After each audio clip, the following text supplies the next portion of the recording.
This is Ron Carter. Over the past few months, we visited some very intriguing sites throughout Butler County, Pennsylvania, finding the hidden arts and cultural treasures throughout the county. Some in more remote locations and some in urban settings. Well, in this episode, we're going to get into the official pace car of Showreel and visit the heart of Butler County, the city of Butler itself. So let's hit the road.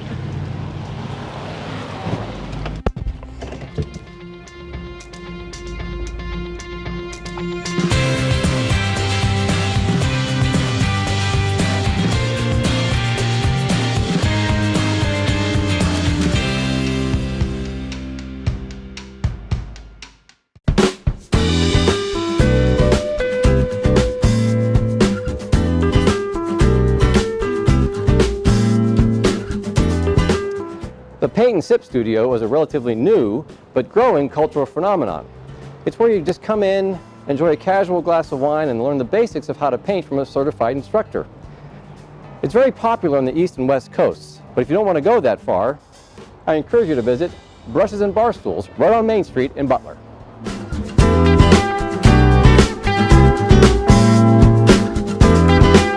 I am with Dorothy Calvert here at Brushes and Barstools on Main Street in Butler. And Dorothy, thank you so much for joining us for Showreel. Thank you. What can you tell me about Brushes and Barstools? I mean, what possessed you to open up a studio here in downtown Butler, and how did all this get started? So my husband and I actually lived in Seattle, Washington for a while. He was stationed out there with the military, and one of our favorite places was Pike's Market. And when we would go out there, there'd be hundreds of people sitting out there painting, and there would be an instructor walking around showing them like different tips and tricks, and we just thought, man, that's really cool. I've painted all my life, so we'd love to So go. like artistic painting as opposed to commercial painting? Yeah, so I've used to do artwork for people's homes, so if there was something they couldn't find in a shop, or if they had something specific they wanted for an area, I would usually go in, determine size, what they wanted, and then paint it for them. Oh, fantastic. So yeah, I did that for a really long time. So, you know, obviously seeing something like that in Seattle was amazing. So my husband has always wanted to open a business back in Butler. We were both born and raised here, went to high school together, high school sweethearts, got married right out of high school when we moved all over the country for a little bit there. But one of his dreams was to start a business to come back. So when we came back, we kind of didn't know what we wanted to do. And then one day we were just sitting at the dinner table talking, and he's like, oh my gosh, the thing that they used to do in Pike's Market. And I'm like, what are you talking about? And he's like, the paintings they did in the market. And you know, we kind of researched it a little bit, and we found out there were places around here that already did similar, the Paint and Sip studios. So we kind of, you know, did our research. I actually have my degree in business and human resource management. So, you know, we did all of that. Okay, wait. Yeah. So your degree actually is not in art. Not in art, no. I have my degree in business, which helped to open a business. Sure.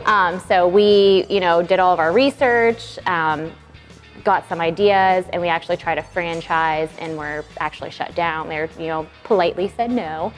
So you actually were talking with now, what can you tell me about this business of this Paint and Sip Studios? Is this something that's relatively new, that's been coming on strong? It's probably been in our area for at least 3-4 years. Okay. But we are the only one within 30 miles in Butler. So northeast, southwest, the closest one you're going to get to is in Wexford.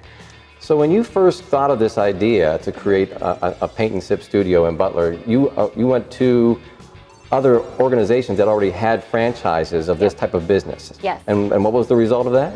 They politely declined us. They said that Butler was not one of the destinations they were interested in at the time. So my husband and I were like, you know what? We believe in this city. We're going to try it. So we came down to our studio with no floors, no walls. I mean, it was And when was this? When did this happen? It was March of 2015. Okay. So we got in here in March, signed a lease. I think our landlord thought we were crazy because I think we just saw the potential of what our building could be. Sure, and it's a gorgeous space. Thank you. Yeah, we tried to take some elements of Seattle back here. So like the exposed brick, the wood floors, we have some industrial stuff going on. So we try to bring that back with us. Try to keep it clean too, so it's not so crowded. But yeah, we love it here. Oh, that's fantastic. And so when I come into Brushes and Barstools, what exactly is going to happen? So when you come in, what we do here is we have a specific painting they're different every night, and it's a 2-hour class. So you come in, sit down, we're BYOB, so you're allowed to bring any food or drink that you like. So if you decide to bring wine or beer, get yourself comfortable before you come in. And then an instructor will actually walk you through the entire class. So we tell you different techniques with your brush, how to create different shapes, how to blend colors to create the painting that we are doing for that night. So you don't have to have any formal training whatsoever for a place like this? None. I actually have a lot of people come in here terrified because they can barely draw a stick figure, they tell me. But by the end of the night, I've had people that are actually shocked that they created a painting. So it's awesome, yeah. And what kind of numbers do you usually get? I mean, and you said this is every night you're doing this? Yeah, almost every single night. We are closed maybe once or twice a week. Right now is our busy season, so we're open a lot more. We do private parties and then open to public events. So right now they're kind of filling in. But we usually have between 10 and 15 on a slow night, and then right now this time of year is usually between 20 and 25. So really? Yeah. So 20 to 25 people each night will come in here, possibly bring in a bottle of wine or a case of beer, perhaps? Hey, maybe. Maybe. That's what I would need to start to get comfortable. I have coffee here too, just in case. Coffee is probably a good idea. Yeah. But they'll come in here and they'll create something that they almost like they've never done before. Yes. And you get 20 to 25 people a night. Yeah, usually. Yes. That is fantastic. Yeah, thank you. And so you've been open since 2015. Yes. And what do people say when they first come in here and to discover this place? A lot of people say this is not something I would expect in Butler, just because I think just the decor, how we have everything set up. One of our big things is just keeping it clean, open space. So I don't think we try to utilize our space as much as we can. So I think people aren't expecting that when they come in. And we have fun here, and that's what we promote. Is it's fun. It's supposed to be relaxing, a good way to get your stress off from the week. So.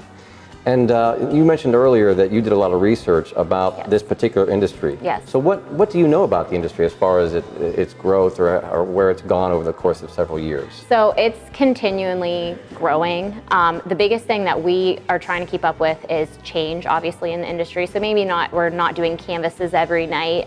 We might paint different size canvases. Wine glasses is popular. Okay.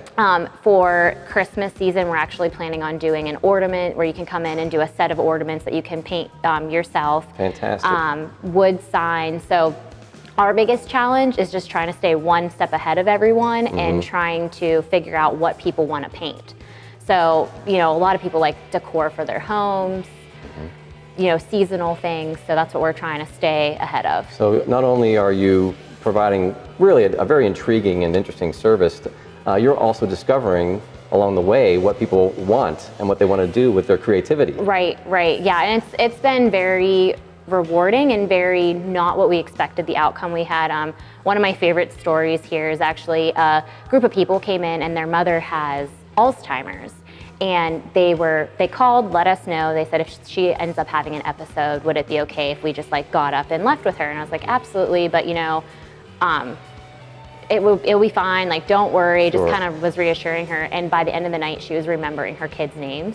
Oh my. So it was not what we expected at all. So they come every now and then just to pop in and get her some art therapy. But I guess now they've kept in touch. They've got her canvases and paints of her own. So I guess she paints now at home, so yeah. Now that this has become your business, is this what you do full time now? Yes, it is what I do full time. I do this at night, and I'm a stay-at-home mom during the day, so we have 2 little kids, but I get to work at home and then come here at night, so I'm pretty blessed. That's really wonderful. Yeah. So you've really taken something that you find to be your personal passion and made it into a living. Right. Fantastic. Yep. Absolutely wonderful. Well, we're going to actually talk to some of these painters here in a moment or two. Okay. I really appreciate you taking the time to talk to us. Thank you. And let's go see what's going on over here with these canvases.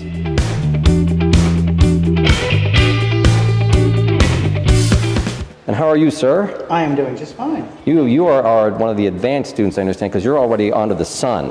Right. you know, it's one of those things where when you feel comfortable with what you're doing, it's not hard to continue. But unfortunately, without Dorothy's help, I wouldn't have gotten this far. I say, have you always been comfortable as a painter? Yes. Really? Yes. What's your background? I'm a freelance designer and basically just a creative soul. Oh, fantastic. So with Dorothy and Brushes and Barstools, it's an opportunity for me to come and try out a different technique, different medium, you know, just kind of express myself in a different way. Fantastic. Thank you. And when you're in the process, I mean, is there anything in particular you're thinking about, or are you just more focusing on the painting, or what's going on in there? Again, it's that creative outlet, trying to make sure that my colors blend, make sure that my textures are right, that my shading and sizing is good, so that it ends up being a painting that I wouldn't mind having in my home. And have you sold any paintings? As a matter of fact, Dorothy invited us the other day to do a monogrammed pumpkin, and I put it in my business and to hang as to show as something that I had achieved and done myself, and had a customer actually purchase the painting out of my business. So it kind of fantastic, you know, wonderful, congratulations. Thank you. Wonderful. So you can actually make money at this while you're at it. Why not? Take Dorothy's inspiration and go with it. Fantastic. Now, how are you doing on your status here, sir? Oh, I think okay. You think so, huh? Well, we'll let Dorothy be the judge of that. Yeah. Oh, it looks great. Now, what brings you to a place like this? Well, this is my third time here. Third time? Third time. I don't know anything about painting, so Dorothy pretty much leads me everywhere we go, and I just take whatever she tells me to do. All right. And so when you're coming here, what's going through your mind? Just happy to relax, or what? Relax, drink some beer, have a good time. Relax, drink some beer, and have a good time. I cannot picture a better way to enjoy your evening. Not a bad time at all. Wonderful. And what are you doing, young lady? I think I've got a decent handle on it, but I'm ready for some more direction from Dorothy. I see. Well, maybe we better get Dorothy back in here to give some more tips and teases on what should be doing going on here. But it looks great, and you're doing a little bit, you've got some reflection going on in the canvas already, and some very, very vibrant colors with those yellows and reds. Fantastic work. I got some great inspiration from Dorothy's piece, so I'm trying to do my best. And how many times have you been coming here? I think this is my third time as well. Really? So we got a few noobs going on here, but they keep coming back. So you must be doing something right, Dorothy, because they keep coming back for more fun here at Brushes and Barstools. That's wonderful. It looks fantastic. Thank you. You missed a spot too, though. All right. Looks great.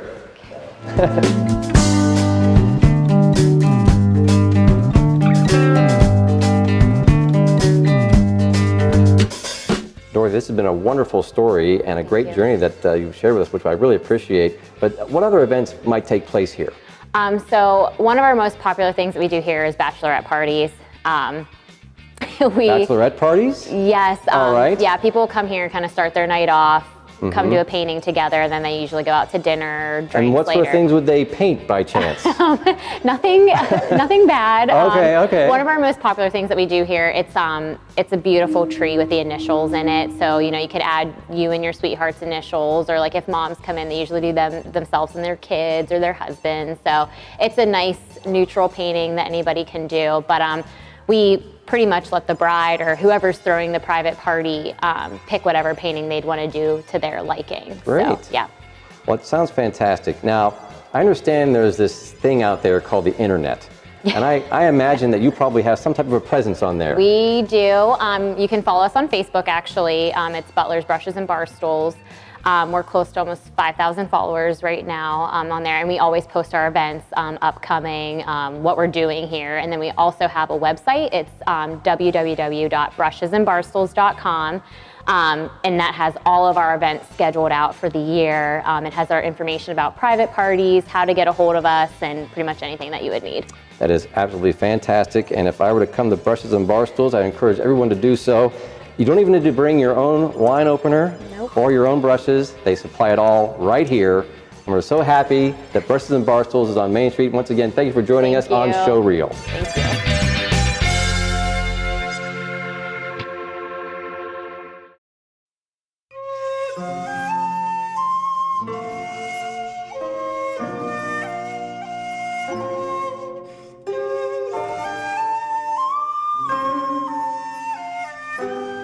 As you follow the tree-lined streets of McCain Street, which runs parallel to Main Street in Butler, you will find a fascinating museum dedicated to Asian arts and culture, as well as German Meissen porcelain. Welcome to the Marathon Museum.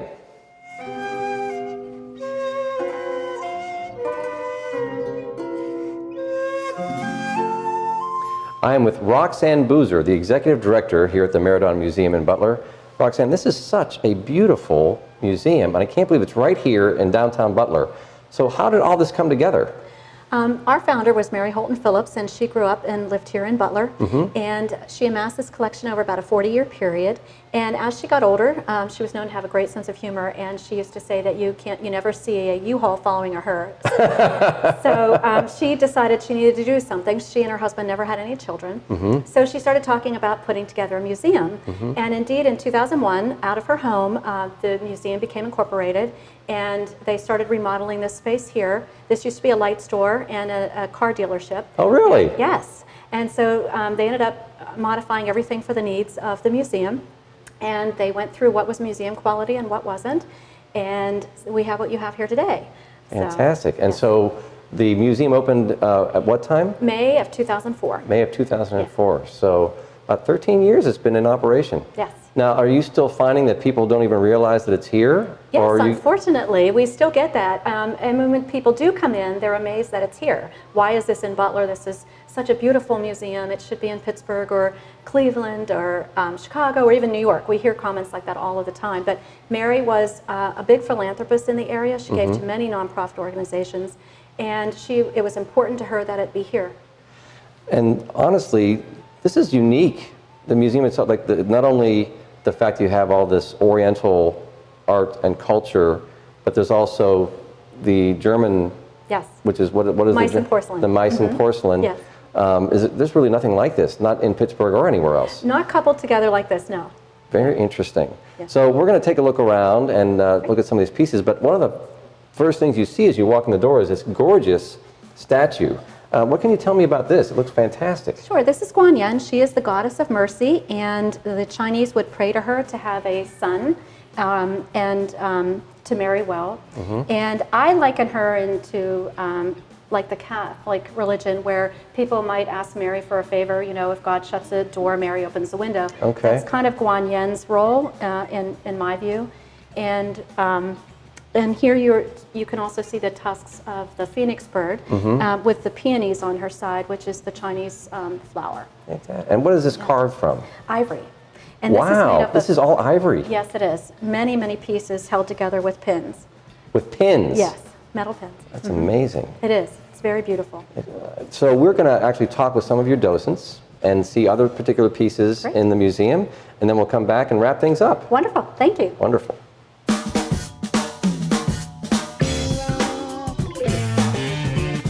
I'm with Cindy Sweeney, who's the Vice President of the Board here at the Marathon Museum.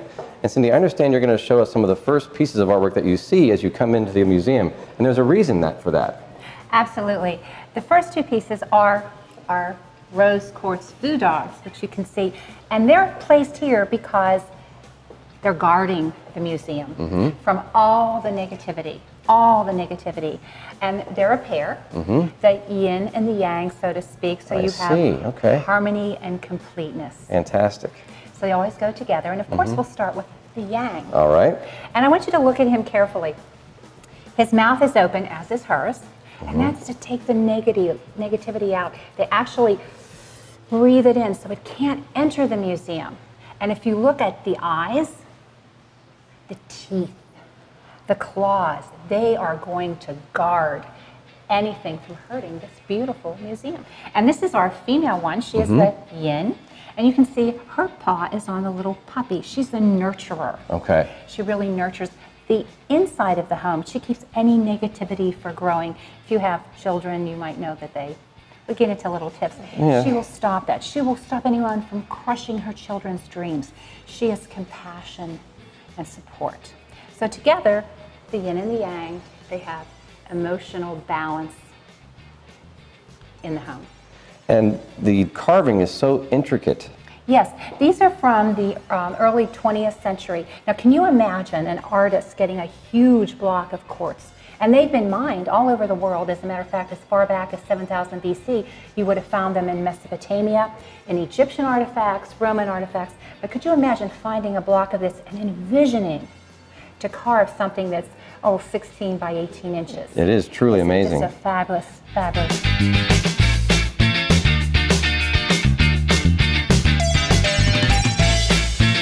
This is Millie Pinkerton. She's a docent here at the museum. And Millie, this is a very interesting piece. What can you tell me about it?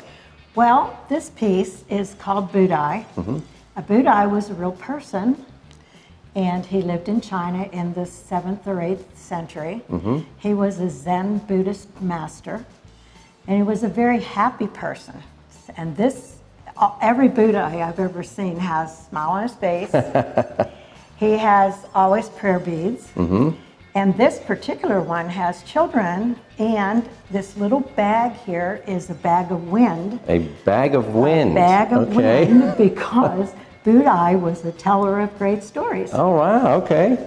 So he was such a happy person that everyone wanted to be around him, and when he died, they actually started praying to him as a god for good luck and for happiness. Fantastic. So Mary had this piece in her home, and actually it was one of the pieces my husband would have really loved to have had, because my husband loves smiling, and he's always got that smile on his face. Sure. So Budai, at Christmas time in Mary's home, always had a big Santa hat. All the kids had hats too, so now at Christmas time, and very soon, probably right after Thanksgiving, they're all going to be donning their Santa hats. And when the kids come for tours, we do a lot of tours for schools. They love Budai, and they really love Budai because it's the only piece in the museum that they're allowed to touch. Oh, wow, fantastic. They're allowed to rub his belly. And why that? And why is that? Because then they'll have good fortune for the rest of their lives. All right. Well, then I'm going to there have a you little go. pat right there. There. Well done. I feel better already.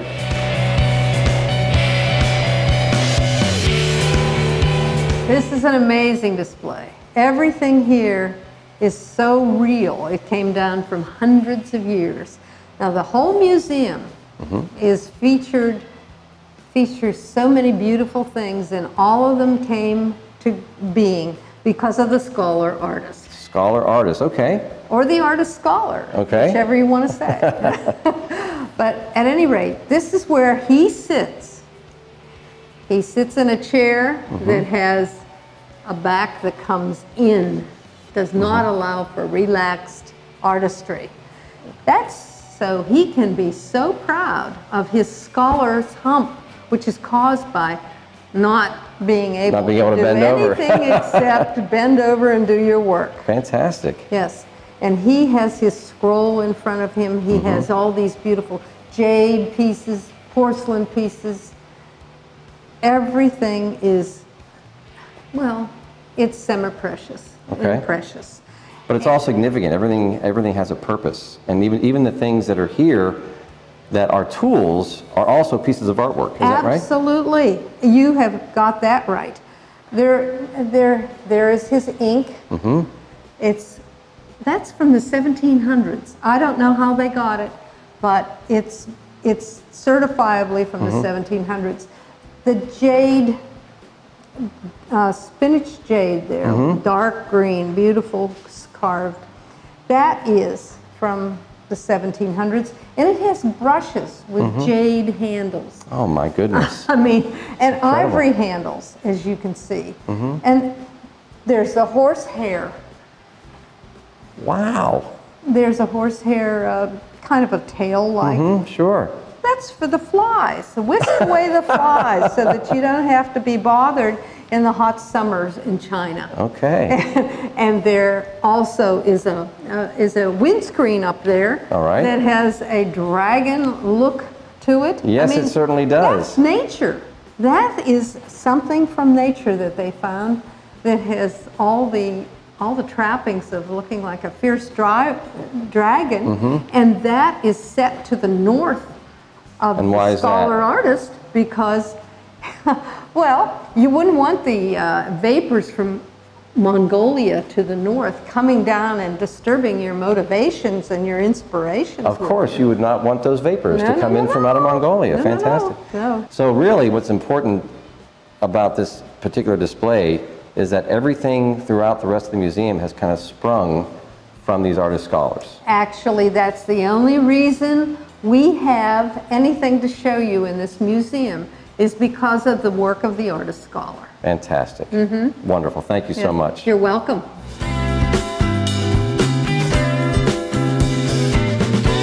Now we're in a very different part of the museum. Everything else has been very Asian with the culture and the design and all the artwork, and this is far from that. Yes. So what can you tell me about it? Well, this is how we really tie in East meeting West. And back in the day, the Europeans really desired the porcelain that was coming out of China. Okay. And so to the point where Augustus the Strong imprisoned an alchemist until he could emulate the formula for porcelain. And then we started creating what you have here, the Meissen porcelain. Oh, okay. Meissen porcelain. All right. Yes. And these are a few of my favorite pieces, and they are called the satire pieces in the museum. So if you wanted to focus on this piece right here, this is a man and woman, and the man realizes there's another man, the lover of his wife, hiding under the bed. Oh my. The little dog has kind of ratted him out. And on this piece right here, you have an elderly woman with a young lover, and this is her wealth here, and you have Cupid there with the will getting out because he's trying to take her money. And So human behavior really hasn't changed at all in the last several hundred years. It hasn't at all.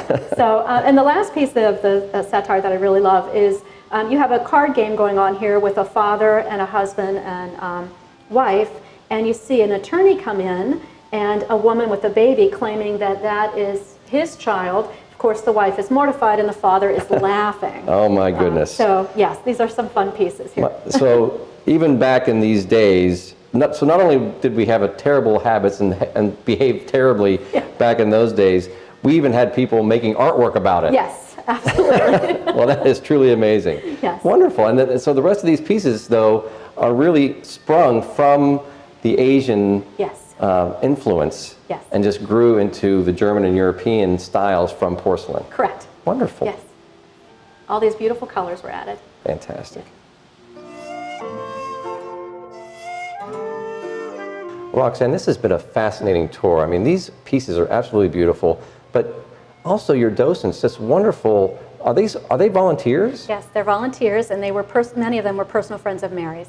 Well, it's clear they had a true passion for what they were talking about, and they just really enjoyed showing the history and talking about these pieces, and we just loved having them here on the show. But if I wanted to encourage more people to visit here, how would I find out more about the Meridon Museum? Sure. You can go to our website, which is www.meridon.org. We're on Facebook, and we're also on Instagram.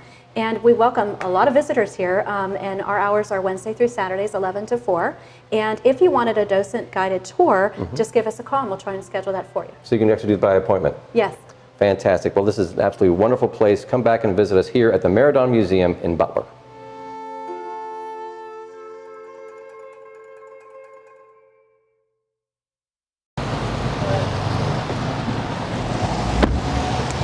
So as we've seen today, whether you'd like to learn how to paint while sipping a glass of wine or visit a very intriguing museum that focuses on Asian and German culture, you'll find some outstanding arts and culture gems right in the heart of downtown Butler. This is Ron Carter. We'll see you next time on Showreel.